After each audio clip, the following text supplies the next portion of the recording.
اگر میخواید بدونید که کدوم یکی از محصولاتتون بازدهی بیشتری براتون داره، به این نمودار میتونید توجه بکنید.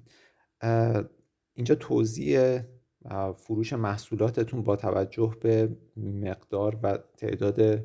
بازدید محصول هست و این نموداری که اینجا کشیده شده با توجه به دیتای خود سایت شماست و نشون میده که کدوم محصولاتتون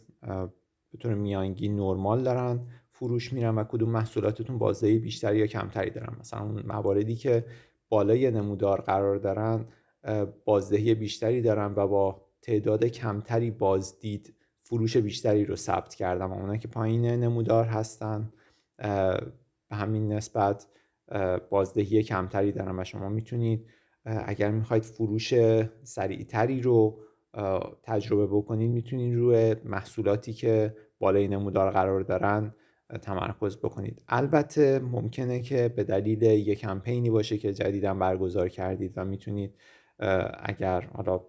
کمپین ها رو احتمالاً میدونید به چه صورت هست، میتونید اینها رو فیلتر بکنید و یا بازه زمانی رو انتخاب بکنید که کمپینی توش برگزار نشده و به طور کلی اینجا میتونید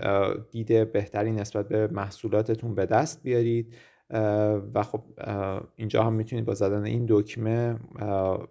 لیبل هر محصول که اسم هر محصول هست مشخص بکنید، ولی خب با رفتن روی هر کدوم از این دایره ها هم میتونید ببینید که چه اطلاعاتی، یعنی یه سری از اطلاعات اون محصول، اسمش و همچنین تعداد فروش و تعداد بازدیدش رو میتونید ببینید.